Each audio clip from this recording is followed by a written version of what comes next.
Hello and welcome to the latest episode of the Board Masters with me, Chris Mullins, and today I am unboxing Planet Unknown, the deluxe edition, from Adam's Apple Games.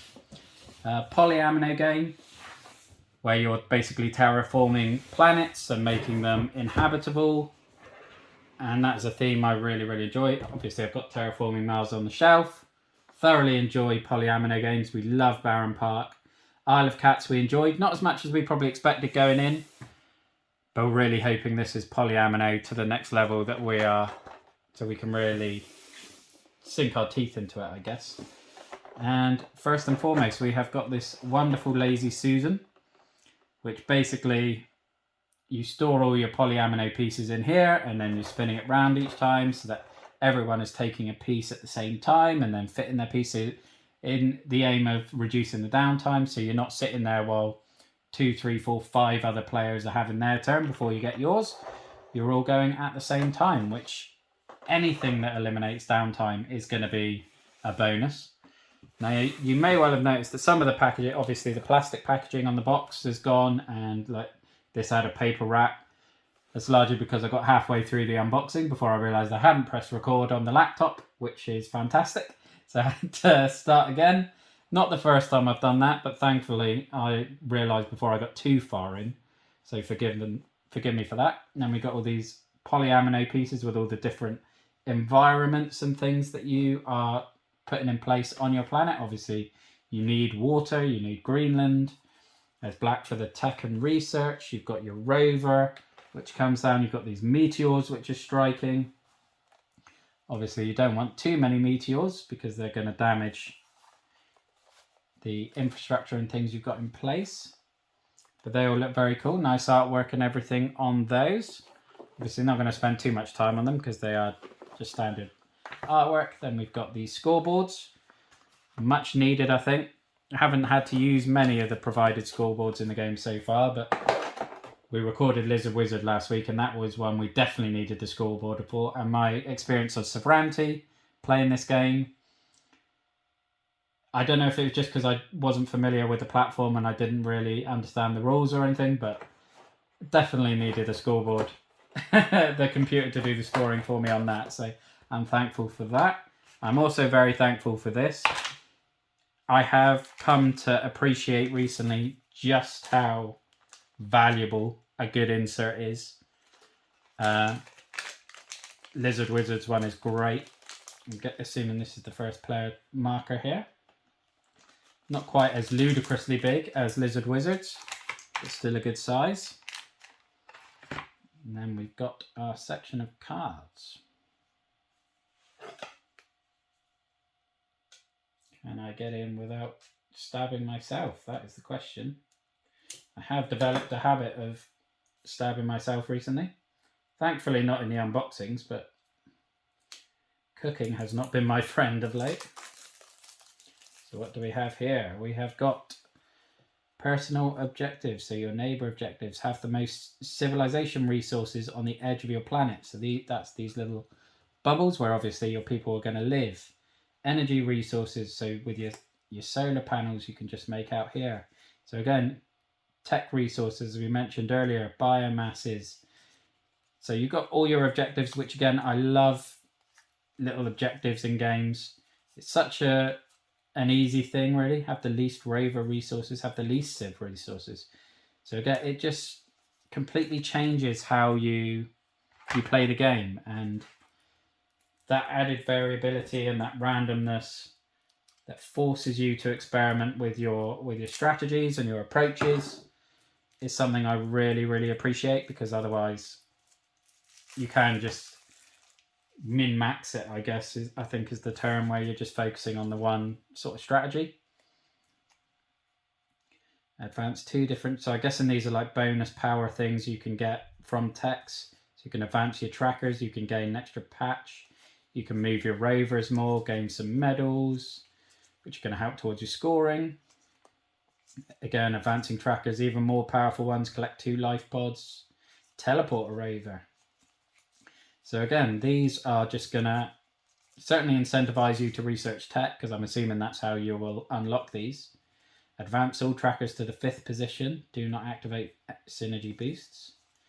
So these can be quite powerful if you're getting hold of these, particularly obviously as they level up. I don't think I used those in the...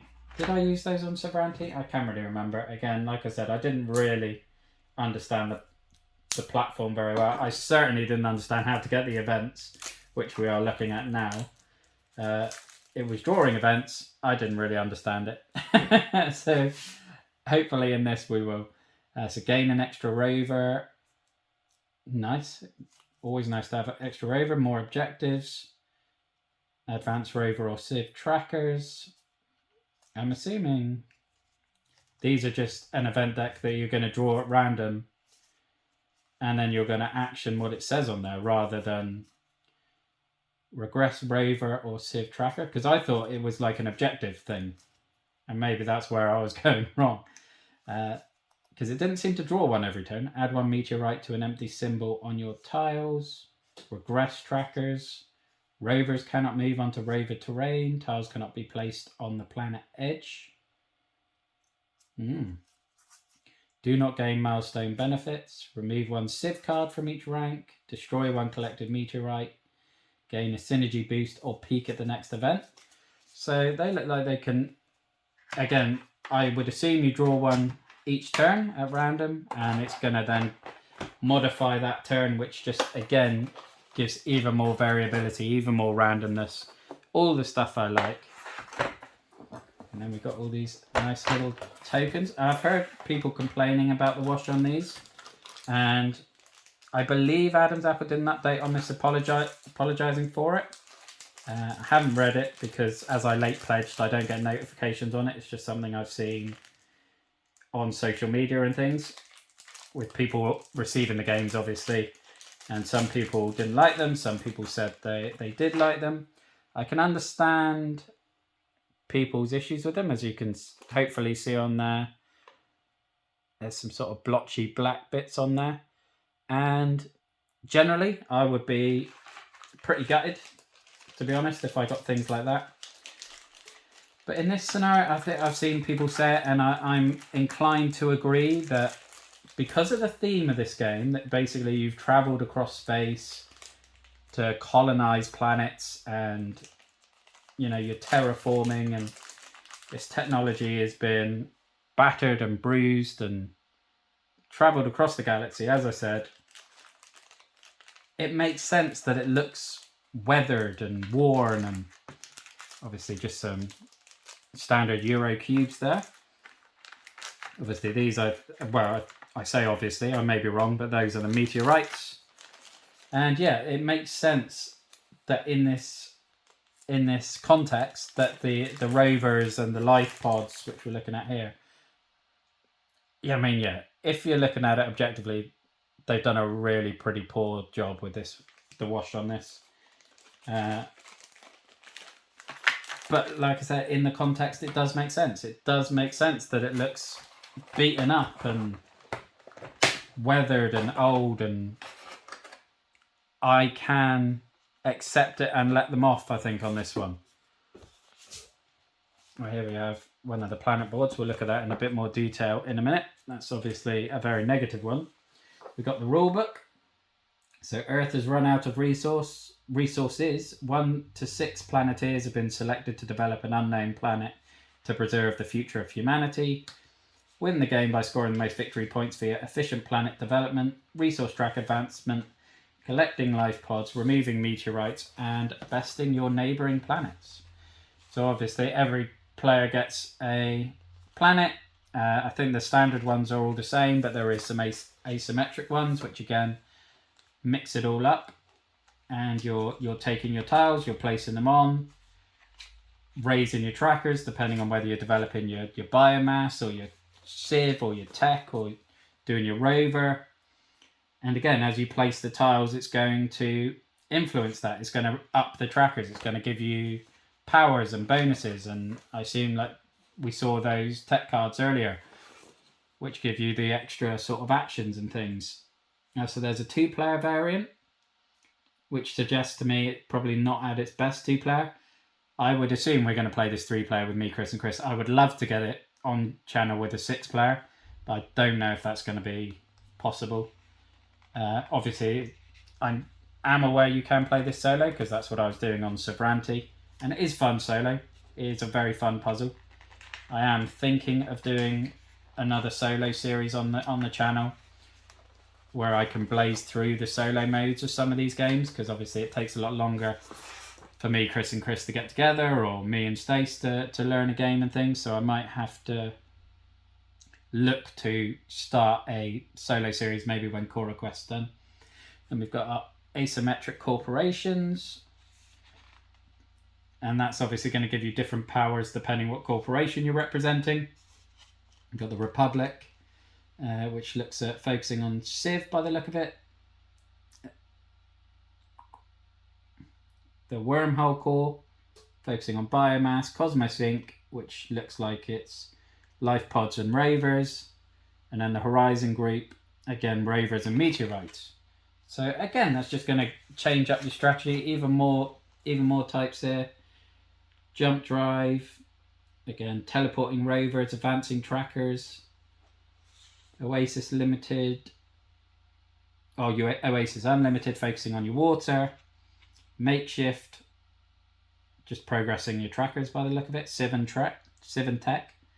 And Flux Industries. I guess that's sort of the odd wild card one. And then you've got an explanation of all your asymmetric planets. So as we can see here, we've got Oblivion. Ooh. So you've got this black hole in the middle. So you've got there's no grids in the middle here, so obviously you can't place tiles there, so it's very, very limited on what you can do. And I think that's just the standard one, KSB 4156. Yeah, I think with all of them it's a asymmetric one on the front, and then the standard one on the back.